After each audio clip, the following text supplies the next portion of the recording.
Qué gusto reencontrarnos una vez más en esta ocasión para compartir nuevamente la palabra de Dios. Pero como siempre debemos de hacer nosotros los cristianos, es orar pidiendo la bendición y la dirección de nuestro Dios. Oremos. Padre, gracias damos por esta oportunidad de poder estar juntos al abrir tu palabra y poder así compartir el mensaje que tú tienes para nosotros. Guíanos, Señor, ministranos, que nuestras mentes, nuestros corazones sean iluminados por la obra del Espíritu Santo. Queremos pedir todo esto orando en el nombre bendito de Jesucristo. Amén. Hace poco estuvimos tratando con ustedes una corta serie de 3 sermones titulados Cuenta regresiva al Armagedón. Básicamente el tema era que tenía que ver con profecía, eventos finales, qué dice el Nuevo Testamento, qué dice el Antiguo Testamento sobre estos temas.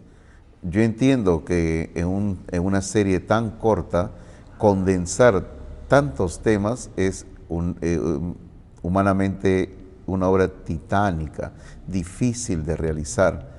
Así que tuvimos que pasar a pasos agigantados, avanzar sobre los grandes temas que la Biblia desarrolla. En esta ocasión quiero tratar también uno de estos temas, explicando un poquito más lo que dice la Biblia al respecto. Estoy hablando acerca de prepararnos para el arrebatamiento de la iglesia, porque es una realidad que nosotros los cristianos estamos esperando que ocurra en cualquier momento.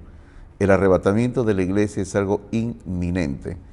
Entonces, yo quiero comenzar en este momento planteándonos una interrogante, una pregunta que dice así: ¿por qué es tan importante creer que Cristo podría volver en cualquier momento?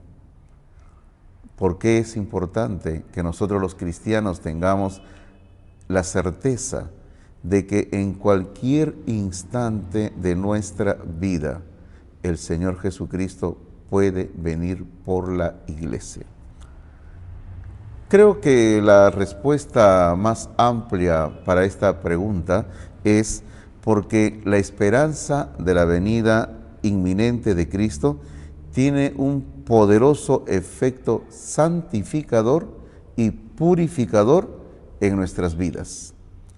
En 1 de Juan capítulo 3, versículo número 3, la palabra del Señor dice de esta manera: y todo aquel que tiene esta esperanza en Él se purifica a sí mismo, así como Él es puro. Es totalmente comprensible lo que este versículo dice.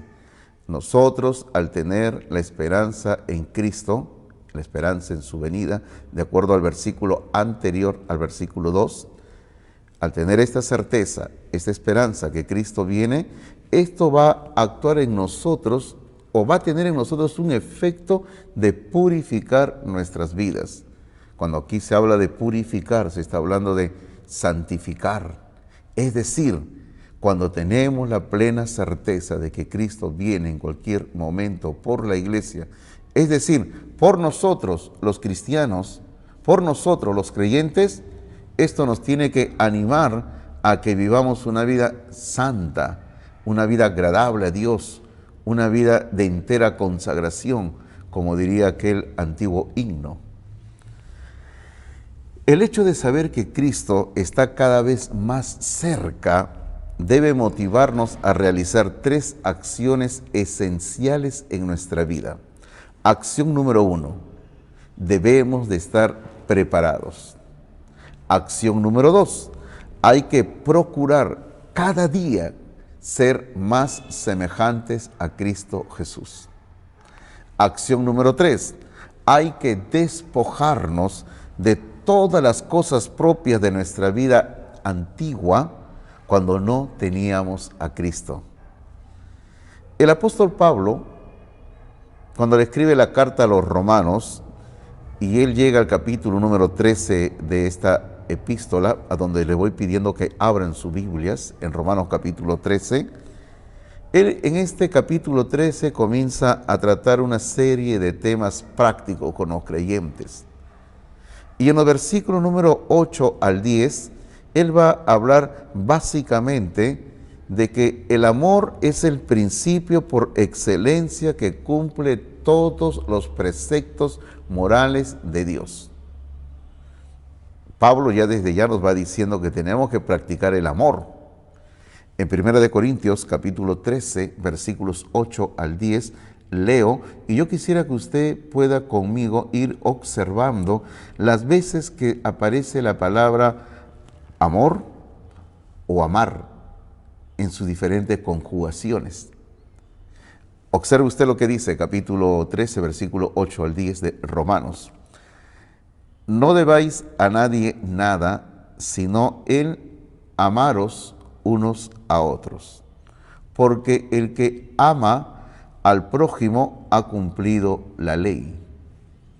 Porque no adulterarás, no matarás, no hurtarás, no dirás falso testimonio, no codiciarás, y cualquier otro mandamiento en esta sentencia se resume: amarás a tu prójimo como a ti mismo. El amor no hace mal al prójimo, así que el cumplimiento de la ley es el amor. Mucho me gusta y me atrae la expresión de Pablo al final en el versículo número 10, donde él dice, el amor no hace mal al prójimo. Al prójimo sí le hace daño la indiferencia, el odio, la apatía que podamos tener hacia otra persona. Pero, en esencia, Pablo nos está haciendo una llamada urgente a vivir en obediencia al gran mandamiento de amar. Y tenemos que practicar el amor todos los días de nuestra vida. Es por eso que si seguimos con la lectura, en este mismo capítulo 13 de Romanos, los versículos 11 al 14, donde vamos a centrar el sermón de esta mañana, dice así en el versículo número 11, y esto, conociendo el tiempo que es ya hora de levantarnos del sueño, porque ahora está más cerca de nosotros nuestra salvación que cuando creímos. La noche está avanzada y se acerca el día. Desechemos pues las obras de las tinieblas y vistámonos las armas de la luz. Andemos como de día, honestamente, no en glotonerías y borracheras, no en lujurias y lascivias, no en contiendas y envidia, sino vestido del Señor Jesucristo y no proveáis para los deseos de la carne. Este llamado que el apóstol Pablo hace a toda la iglesia es un llamado, en esencia, es un llamado a despertar, porque el regreso de Cristo está cada vez más cerca.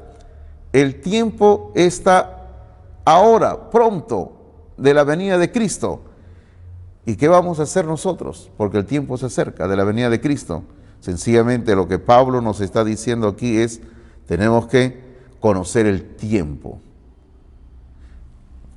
En estos versículos 11 al 14 que hemos leído, vamos a encontrar tres llamadas fundamentales que Pablo hace a la iglesia en Roma y también nos hace a nosotros para que estemos preparados, apercibidos, que no nos tome desprevenidos de que Cristo viene pronto por su iglesia. Vamos primeramente a dividir este pasaje de Romanos 13, 11 al 14, para que podamos visualizar lo que acá se nos dice. Primero, en el versículo 11 comienza con una línea, lo que yo llamaría como una introducción a esta sección del versículo 11 al 14. La primera línea dice, y esto, conociendo el tiempo. Luego encontramos la primera llamada a la iglesia, es una llamada a despertar. Sigo leyendo el versículo 11 que dice que es ya hora de levantarnos del sueño, porque ahora está más cerca de nosotros nuestra salvación que cuando creímos. La noche está avanzada y se acerca el día. Es por eso que se nos dice que hay que despertar. Ya termina la noche y ya viene el día. La segunda llamada a la iglesia es a cambiarse, porque uno ha dormido con el pijama y hay que quitarse el pijama y hay que cambiarse. Luego sigue diciendo el versículo 12, desechemos, o sea, cambiémonos, saquémonos, desechemos las obras de las tinieblas, porque el sistema mundo, con todo lo que tiene a nuestro alrededor, nos ha vestido con un sistema, con un ropaje de tinieblas. Y muchas cosas nosotros las vemos como normales, pero el Señor nos llama a desecharlo. No hay que tener esto como vestimenta en nuestras vidas. Tercera llamada que el Señor hace a la iglesia para que estemos listos porque Cristo viene. Dice el versículo número 12. Tercera llamada, a vestirse. Y todo tiene sentido, ¿verdad? Porque primero se nos llama a despertar. Estamos durmiendo, hay que despertar. Una vez que nos despertamos, hay que quitarnos el pijama, la ropa con la que hemos estado durmiendo. Y luego hay que vestirnos, ponernos nuevas ropas. Al final del versículo 12 hasta el 14 dice, y vistámonos las armas de la luz, andemos como de día, dice, honestamente, no en glotonerías y borracheras, no en lujurias y lascivias, no en contiendas y envidia, sino vestidos del Señor Jesucristo y no proveáis para los deseos de la carne. Yo quiero primero tratar con ustedes la primera línea que encontramos en el versículo 11, donde dice, conociendo el tiempo. Porque en todo el pasaje que hemos leído de los versículos 11 al 14, se nos habla bastante del tiempo. Mire usted, en el versículo 11, por ejemplo, usted encuentra la palabra, dice, hora. Ya es hora. Esto tiene que ver con el tiempo. Luego en el versículo 11 también vuelve a decir, porque ahora, tiene que ver con tiempo. Ahora, dice. Luego, en el versículo 12 dice, la noche, tiene que ver con tiempo. La noche está avanzada, dice, se acerca el día. Y en el versículo 13 otra vez aparece la palabra día. Ahora es el día, hay que vivir como de día, dice. Pero observe usted que el versículo 11 comienza diciendo, conociendo el tiempo. ¿Por qué? Porque el versículo 12 dice, la noche está avanzada y se acerca el día. Cuando Pablo escribió esta parte de Romanos, él en su mente básicamente tenía dos palabras que podría haber usado, una de ellas. Él podría haber usado la palabra para tiempo, la palabra cronos o la palabra kairos. ¿Cuál es la diferencia? Bueno, son sinónimos, las dos se traduce como tiempo, pero la diferencia es lo siguiente, que la palabra cronos tiene que ver con medir el tiempo con las horas del día conforme avanza el sol y las fechas en el calendario y también los días de la semana, lo que nosotros hacemos habitualmente. Por ejemplo, hoy es domingo, ese es el cronos. Mañana es otro día, lunes, ese es el cronos. Hoy, en este momento, estamos a esta hora, ese es el cronos. Pero Pablo, de exprofeso, empleó aquí la palabra kairos, y es la misma palabra que él va a emplear en otras partes del Nuevo Testamento, cuando habla de la certeza, de la inminencia de la venida de Cristo. ¿Y qué sentido tiene la palabra kairos? La palabra kairos, hermanos míos, en el Nuevo Testamento también se traduce por tiempo, pero es un término que se aplica a cierto momento específico, a una época, a una era. O sea, es un término mucho más amplio que la palabra cronos.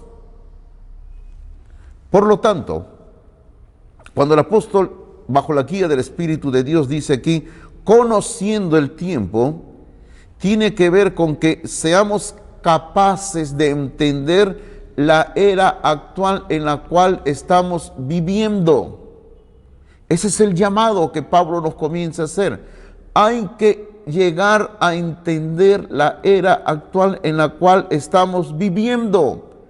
Nosotros los creyentes tenemos que pedirle a Dios que nos dé discernimiento, capacidad espiritual para entender el tiempo en que estamos viviendo.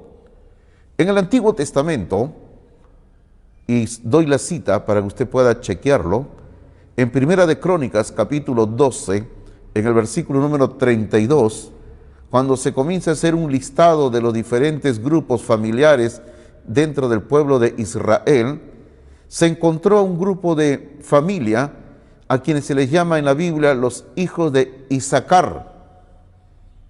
Y ahí en ese versículo, Primera de Crónicas 12:32, dice que los hijos de Isaacar eran entendidos en los tiempos. Y no se refería a que ellos podían decir si iba a haber lluvia o si iba a haber sol. A eso no se refería. Porque el versículo completo dice que los hijos de Isaacar eran entendidos en los tiempos y que sabían lo que Israel debía hacer. O sea, eran hombres que habían desarrollado un discernimiento espiritual tal que podían entender el tiempo que se estaba viviendo y ellos podían proveer dirección espiritual al pueblo de Dios, al pueblo de Israel.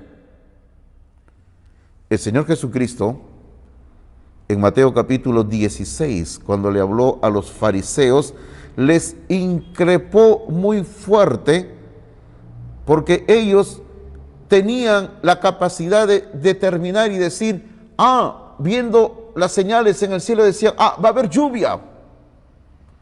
O podían decir, no hay que salir porque va a haber un viento fuerte. Las señales del tiempo, del día. Pero Cristo le dice a ellos de que no entendían las señales de los tiempos, del kairos. Era un problema grave entre los fariseos. Y es un problema grave también entre creyentes hoy en día en la iglesia. Porque creyentes pueden ver lo que ocurre a nuestro alrededor, pero no entienden las señales de los tiempos. Lo que Dios está obrando, lo que Satanás está haciendo. Quizás Pablo, cuando le escribe esta carta a los creyentes en la ciudad de Roma, él había visto de que ellos habían entrado en un letargo espiritual, estaban en un adormecimiento espiritual.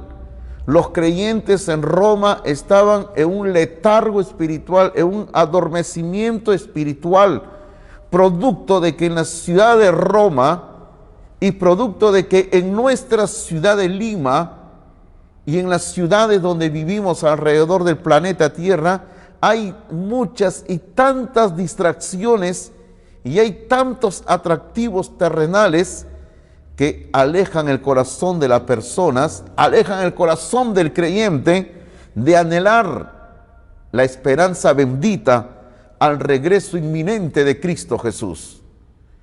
Hermano, todo lo que el mundo nos ofrece nos distrae y nos hace olvidar de que Cristo viene pronto. Y eso lleva a que no estemos preparados para el regreso de Jesucristo. Hermanos míos, la iglesia hoy en día, y cuando hablo de la iglesia, no hablo de ninguna iglesia local en sí, sino en términos generales. La iglesia hoy en día está en una somnolencia espiritual. Hoy en día muchos cristianos están más preocupados, por ejemplo, por el coronavirus, que por prepararse para la inminente venida de Cristo Jesús. Le tienen miedo al virus. tienen temor a enfermarse y descuidan el congregarse. Hermanos, hermanas, ¿hay que cuidarnos? Sí, hay que cuidarnos. ¿Hay que tomar precauciones? Sí, hay que tomar precauciones.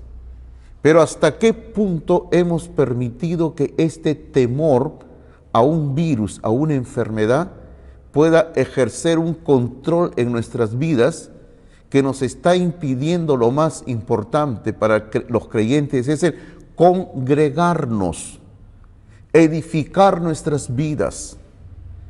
Yo entiendo que la enseñanza de la palabra virtual es una alternativa, pero no es el medio que Dios ha establecido para la vida del creyente, la vida de la iglesia. La iglesia tiene que congregarse, tiene que interactuar unos con otros. Hay creyentes que están colocando muchas excusas para no congregarse. Colocan de todo. Pero la más grande tristeza que ahí me da es que colocan fotos en su Face o en sus estados de que se van al restaurante a comer con su familia, o se van a la playa, o se van al parque de paseo. Y luego me dicen a mí, no, pastor, es que no vamos al templo porque nos estamos cuidando para no contagiarnos. Hermano, yo encuentro una incongruencia en esto. Creyentes van al mercado a hacer todos los días su compra y están en contacto con personas, o se van al centro comercial donde están en contacto con gente, o se van en el bus al trabajo o a otro lugar, están en contacto con gente, pero no vienen al templo porque dicen no queremos contagiarnos. Es una incongruencia, ¿verdad? Y ese es el problema. El problema es básicamente que la somnolencia espiritual nos está llegando, nos está afectando. Muchos cristianos se han vuelto como Jonás. Usted revise Jonás capítulo número 1. El barco estaba ahí zozobrando. ¿Y qué hacía Jonás? Durmiendo. No le importaba lo que sucedía a su alrededor. Yo sigo durmiendo. Ahora, no me diga usted que él estaba confiando en Dios. No, él estaba durmiendo producto de su pecado. Muy diferente a que Cristo dormía en medio de la tormenta, ¿verdad? Diferente. Pero Jonás estaba durmiendo producto de su pecado. O muchos cristianos son como las vírgenes insensatas que Cristo narró en Mateo capítulo 25. No están preparando sus vidas. Y llega el momento cuando se duermen. Y el Señor llega y los halla durmiendo. Pablo también vio, fíjese, este problema no era solamente algo que era común en la iglesia de Roma, sino que también en la iglesia de Éfeso. La iglesia de Éfeso también tenía el problema de que ellos estaban durmiendo espiritualmente.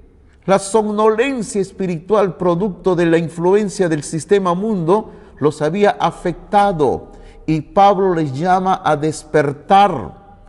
Efesios capítulo 5, versículos 14 al 16, dice así: despiértate tú que duermes. Este es un versículo dirigido a la iglesia, a creyentes. Despiértate tú que duermes y levántate de los muertos. O sea, no sigas durmiendo entre los muertos, con los muertos, y te alumbrará Cristo. Mirad pues con diligencia cómo andéis, no como necios, sino como sabios, aprovechando bien el tiempo, aprovechando el kairos, la era en que estamos, porque los días son malos. Hay que aprovechar el tiempo, la era en que estamos. Este tiempo, esta era en que estamos, hay que alistarnos para la pronta venida de Cristo, hermanos míos. Nunca antes han sido tan necesario una voz de alarma de este tipo como hoy en día. ¿Por qué? Porque en Marcos capítulo 13, versículo 35 y 36, Cristo dijo: velad pues, porque no sabéis cuándo vendrá el Señor de la casa, si al anochecer, o a la medianoche, o al canto del gallo, o a la mañana, para que cuando venga de repente no os halle durmiendo. Y lo que a vosotros digo, a todos lo digo, ¿Y qué es lo que dice el Señor al final? Fíjese la última palabra del versículo 36. Hay que velar, queridos hermanos, queridas hermanas. No sigamos durmiendo. No permitamos que el sistema mundo nos lleve a una somnolencia espiritual. Hay que despertar, hermanos. Recuerde lo que decíamos hace un momento. La primera llamada a la iglesia es a despertar. Porque el versículo 11 también dice, ¿no? Es ya hora de levantarnos del sueño. Hermanos, tenemos que levantarnos del sueño porque la urgencia de proclamar la venida de Cristo es ya. Una vez hay que hacerlo. Queda poco tiempo y las necesidades y la oportunidad de predicar la venida de Cristo es algo que tenemos que hacerlo ya de una vez. Ahora es el tiempo para obedecer. Recuerde que Pablo hace un rato nos hablaba del amor. Y ahora es el tiempo, en esta era, en este kairos, hay que obedecer al Señor. Consideremos que cuando Pablo escribió esto hace 2000 años atrás, él estaba diciendo, estamos cerca, dice. Pero han pasado 2000 años y ahora yo le puedo decir, estamos más cerca todavía. Estamos más cerca todavía de la venida de Cristo. Porque el versículo 11 dice, ahora, hace 2000 años, ahora está más cerca de nosotros nuestra salvación. Hermanos, no hay que bajar la guardia. Estamos más cerca de la venida de Cristo que hace 2000 años todavía. Hermanos, es perfectamente natural, y yo lo entiendo así, que es algo natural para los irreligiosos, para los escépticos, para los incrédulos, para los burladores, que ellos tengan que estarnos sacando en cara, burlándose y diciendo que como Cristo tarda en venir, han pasado 2000 años, tu Cristo no viene. Hermano, ellos pueden burlarse de que Cristo no viene, pero nosotros tenemos la plena certeza de que Cristo sí va a regresar pronto por la iglesia. Porque en 2 de Pedro, capítulo 3, versículo número 4, hablando de un problema que había en esa época, fíjese, hace 2000 años, hace 2000 años, Pedro dice, ya habían burladores. 2 de Pedro 3, 4 dice, diciendo esto, los burladores, ¿dónde está la promesa de su advenimiento? Así hay gente hoy en día, ¿verdad? Que andan diciendo, ¿dónde está la promesa? No cumple su promesa de su venida. Porque desde el día en que los padres durmieron, todas las cosas permanecen así como desde el principio de la creación. Ok, esta puede ser la forma de pensar del mundo, de gente que no conoce a Cristo. Donde dicen, ha pasado 2000 años si no viene Cristo, entonces esto es una mentira. Pero ningún auténtico creyente en Cristo Jesús jamás debe de pensar de esta manera. Siempre tenemos que recordar esas palabras que Pablo colocó casi al final de su primera epístola a los Corintios en el idioma arameo. Él dijo, Maranata, Maranata. Y Maranata quiere decir, Cristo viene, Cristo viene. La palabra de Dios garantiza que Él volverá. Nuestra esperanza debería ser cada vez más fuerte y no disminuir mientras Él demora su venida.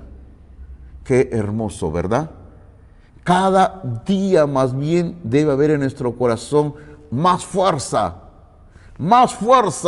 porque Cristo regresa. Cuando Pablo dice en este versículo 11, ahora está más cerca de nosotros nuestra salvación que cuando creímos, lógicamente no está hablando de la salvación espiritual, de que recién voy a llegar a ser hijo o hija de Dios. Ese no es el sentido de aquí, esta palabra que Pablo está hablando, de la palabra salvación. Pablo está hablando aquí de la consumación de nuestra salvación, o sea, de que nuestra salvación esté completa. Cuando habla de nuestra salvación, se refiere a una salvación completa. Pablo jamás está sugiriendo que los creyentes en Roma no fueran salvos. En este contexto, la palabra salvación se refiere a nuestra glorificación en Cristo, que esa es la meta final de la salvación que Dios tiene preparado para nosotros, según el libro de Romanos, capítulo 8, versículo número 30. Porque la salvación es algo global, completo, abarca lo que el Señor hace en el momento en que uno recibe a Cristo. Pero la salvación también tiene un aspecto escatológico, futuro, que ocurrirá en nuestra vida en el momento de nuestra muerte o en el momento en que el Señor nos lleva a su presencia en el arrebatamiento, que es la glorificación de nuestro cuerpo, la transformación de nuestro cuerpo. En 1 de Juan 3, 2 dice, sabemos que cuando Él se manifieste, Cristo viniendo por la iglesia, cuando Él se manifieste, dice, seremos semejantes a Él, glorificación de nuestro cuerpo. En Filipenses capítulo 3, versículo 20 y 21 dice Pablo de esta manera, mas nuestra ciudadanía está en los cielos, de donde también esperamos al Salvador, al Señor Jesucristo, el cual transformará el cuerpo de la humillación nuestra para que sea semejante al cuerpo de la gloria suya, por el poder con el cual puede también sujetar a sí mismo todas las cosas, para tener un cuerpo semejante al cuerpo de la gloria suya, dice este versículo, glorificación. Y en Hebreos capítulo 9, versículo 28, aquí va a ser aún más preciso, todavía más puntual, dice así, Cristo aparecerá por segunda vez sin relación con el pecado para salvar a los que le esperan. Ahí está más claro. Cuando Cristo venga, cuando Cristo regrese, va a rescatar, sacar a su iglesia y va a salvarla. O sea, es decir, va a transformar su cuerpo, va a glorificar nuestro cuerpo. Hermanos, este aspecto final de nuestra salvación es a lo que Pablo se refería en capítulos anteriores de esta epístola. Sobre todo en Romanos capítulo 8, versículo número 23, donde nosotros estamos anhelando, estamos gimiendo, dice ahí, la redención de nuestro cuerpo. Este aspecto de nuestra salvación es el que está más cerca que cuando creímos y solo esperamos la venida de Cristo Jesús. Hermanos, va a llegar el día que en el arrebatamiento de la iglesia, nuestros cuerpos serán transformados a la semejanza de Cristo Jesús. Yo sé que muchos de nosotros estamos con dolencias, enfermedad, limitaciones de alguna naturaleza, pero dentro de la esperanza del regreso que tenemos de Cristo es transformación de nuestro cuerpo. Nuestra salvación está más cerca, dice. Y luego, comenzando el versículo número 12, el apóstol añade esto que tiene que ver una vez más con el kairos, con el tiempo, la era en que estamos viviendo. Dice, la noche está avanzada y se acerca el día. O sea, está terminando la noche. Ya la noche se va. Y viene el día, porque es lógico que cuando termina el día, cuando termina la noche, comienza la luz del día. Hermanos, no tenemos ni siquiera idea de cuánto tiempo queda, o podríamos decir de cuánta arena queda en el reloj, en la parte de arriba, para el final de la historia humana. Porque bien dice la Biblia, termina la noche y viene el día. Termina la noche, o sea, esta noche oscura, que es el dominio de Satanás, va a llegar muy pronto a su final y va a venir la aurora de un nuevo día del reinado de Cristo en este mundo, en este planeta. La noche, el control de Satanás sobre la humanidad va a terminar pronto y ya viene el día, un nuevo día para nosotros los cristianos. Y es por eso la urgencia. Tenemos que estar preparados. Hay que despertar. No hay que seguir con la somnolencia del sistema mundo que está influenciando en nosotros. Hay que despertar. El apóstol Pablo empleó precisamente la misma imagen de tinieblas nocturnas y de luz del día cuando escribió a los tesalonicenses. Le invito a que abramos la Biblia, ya el último pasaje que vamos a leer para ir terminando el sermón en esta ocasión, en Primera de Tesalonicenses, capítulo 5, versículos 1 al 9, dice así: pero acerca de los tiempos, otra vez los tiempos, y de las ocasiones no tenéis necesidad, hermanos, de que yo os escriba. Porque vosotros sabéis perfectamente que el día del Señor vendrá así como ladrón en la noche. Que cuando digan paz y seguridad, entonces vendrá sobre ellos destrucción repentina, como los dolores a la mujer encinta, y no escaparán. Mas vosotros, hermanos, no estáis en tinieblas, para que aquel día os sorprenda como ladrón. Y aquí viene lo práctico para nosotros que estamos esperando el arrebatamiento de la iglesia. Versículo 5. Porque todos vosotros, todos nosotros, dice, somos hijos de luz e hijos del día. Somos hijos de luz e hijos del día. No somos de la noche ni de las tinieblas. Tremendo, ¿verdad? Lo que dice el versículo 5. Somos hijos de luz, somos hijos del día. No somos hijos de la noche, ni tampoco somos hijos de las tinieblas. Ahora, observe lo que dice el versículo número 6, que va en consonancia con lo que hemos estado anunciando sobre esa primera llamada a la iglesia.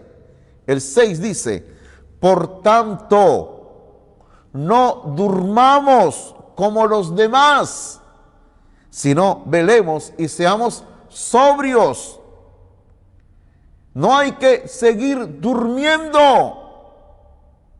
No hay que seguir con la somnolencia espiritual. No hay que permitir que el pecado, la indiferencia, hermanos míos, o la ociosidad, la flojera, nos aleje de la comunión con Dios y de la comunión entre los hermanos en Cristo.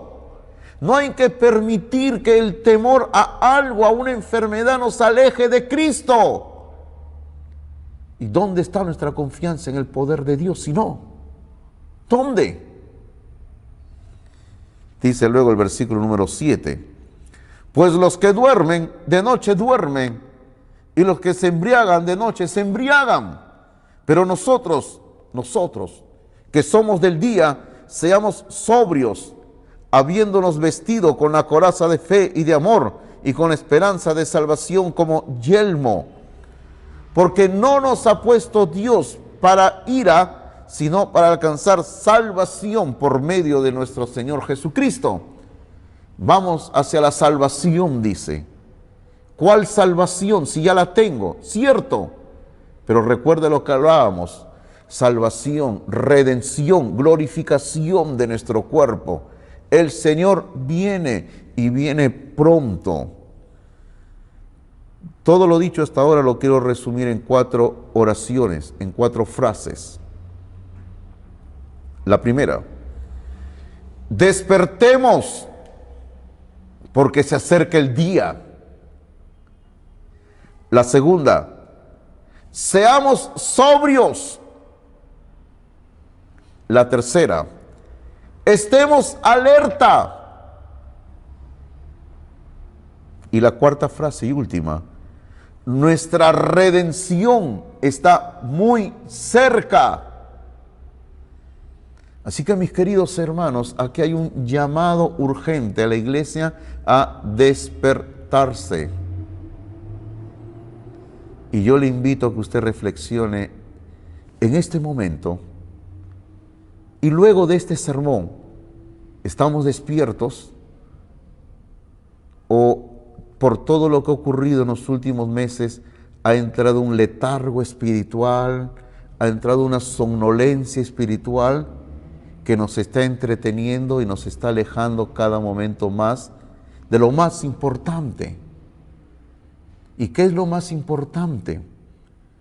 El apóstol dijo en el libro de Hebreos, no dejando de congregarnos como algunos tienen por costumbre. Dice, y cuánto más veis que aquel día se acerca, dice. ¿Cuál día? La venida de Cristo. Hermanos, no permitamos que nada ni nadie nos distraiga de lo más importante. Glorificar a Dios, servir a Dios. Cristo viene, preparémonos. Vamos a orar en esta mañana, ¿sí? Oramos. Padre, damos gracias por tu santa palabra, damos gracias por lo que tú nos alertas. Tú nos pides que estemos despiertos, porque ya la noche está terminando, ya se acerca el día en que Cristo se manifiesta, el día en que Cristo establece su reino, el día en que Cristo derrotará a Satanás. Y nosotros, la iglesia, tenemos que estar despiertos y tenemos que anunciar a toda persona, Cristo viene, porque es una realidad, Señor. Padre, yo entiendo que tenemos que cuidarnos, tenemos que tomar medidas para protegernos, pero Padre, también yo entiendo que a veces el temor ha entrado a nuestras vidas y eso no nos impide, Señor, el servirte, el honrarte. Padre, muchos creyentes se han entretenido, Padre, en otras cosas que este mundo les ofrece y están usando como excusa la enfermedad que se pueden contagiar para no venir al templo. Te pido a ti, Padre Celestial, que nos hagas ver la urgencia de despertar, Señor, de este letargo espiritual y que podamos honrar tu nombre, porque ese es lo mejor y lo más grande que necesitamos, honrar tu santo nombre. Queremos poner nuestras vidas en tus manos, pidiendo que tu santa palabra caiga en buena tierra y produzca fruto a 100%. Gracias, Señor. En Jesús oramos. Amén. Amén. El Señor le bendiga a cada uno de ustedes.